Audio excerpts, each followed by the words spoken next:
Hello YouTube. So today we're going to be talking about autism archetypes.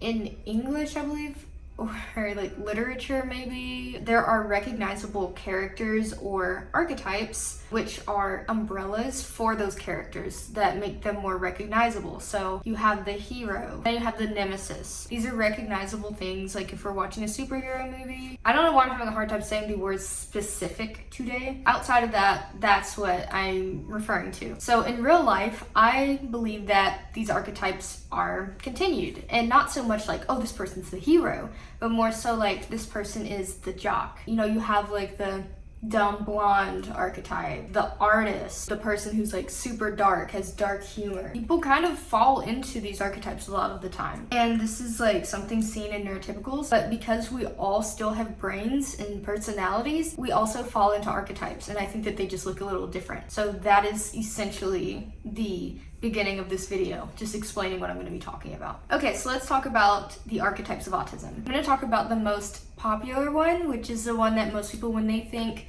specifically Asperger's syndrome, is this person, like the good doctor, or, I mean, there's a lot, I can't even like really. Basically, oh my god, a white male who has a robotic voice that has a special interest in science or computer science or math. A super genius, but like doesn't communicate well. The quiet guy, or Sheldon, like super nerdy, knows all these random facts, right? That is literally, like, people say autism doesn't look like that, but it does. That is one archetype. So hopefully this video is kind of going in the right direction. Maybe it's making a little bit more sense. Autism does look like that. It can look like that. But what about the other archetypes? If you've met one autistic person, you've met one autistic person, right? Like, it's true, but like at the same time, there are different types of autistic people in the same way that there's like different types of people. I could say you've met one neurotypical person, you've met one, but I can kind of group them into certain similarities. Like, I'm not saying that they're alike all across the board, but you can kind of like group them. Certain movements, like music movements, a certain subset of people, or like the way that they think, or like,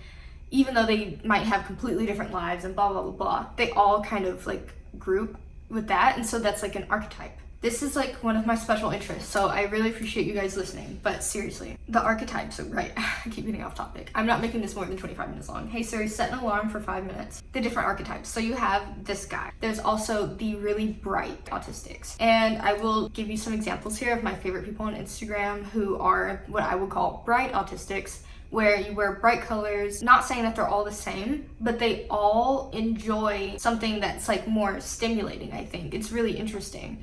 And I hate to like group people into things like this, but it is sort of like just something that I've noticed. Enjoy, like, they collect really bright things, they wear really bright clothing colors. And then I would say that there's another archetype of just like very like simple. I'm trying to like, I don't know like if it's offensive or not, but then there's like a really hyperactive autistic, very hyper and very like lots of energy. And then there's lots of people on TikTok and Instagram that have like these really, really like hyped up personalities, right? And so it's like they're like always going.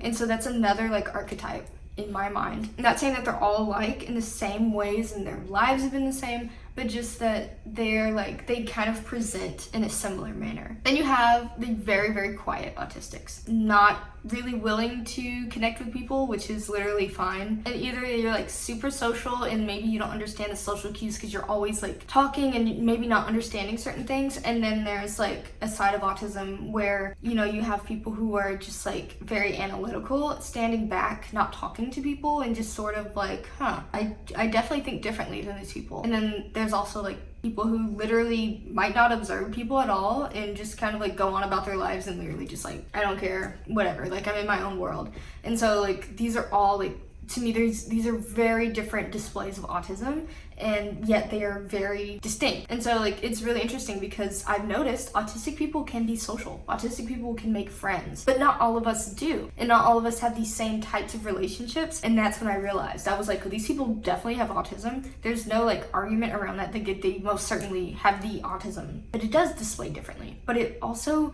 isn't like a super spectrum, like with the way that it presents. It's like almost like sectors of the spectrum. I completely understand if someone disagrees, because this is something I've literally just thought of like in the last couple months. It's just like one of those things. So I do want you guys to tell me what you think. I don't feel like any of these archetypes should feel like something's wrong with them, or like, oh well, I wish I was the more outgoing type, or I wish I had more energy. Like, absolutely not. And at the same time, you can be a combination of all of these. Archetypes aren't just like solid, like, oh, if I'm the quiet type, then this and this and this and this and this also applies to me. Absolutely not. You could literally have any sort of combination whatsoever. So I hope that this video was fascinating. I would definitely love to make another video about this, and like a more organized video. I will definitely have better videos for you guys when I get back home, but I will also have to do my vlogs as well. I have so much catching up to do, but I really appreciate you guys' patience. Thank you guys so much for watching. If you enjoyed this video, please do leave a like and comment. And if you have any ideas, or if you have any critiques or questions, or if you're upset about the blanket statements I put throughout this video, please do let me know. Leave a comment and a like. Please become a subby. Thank you so much for watching, and bye.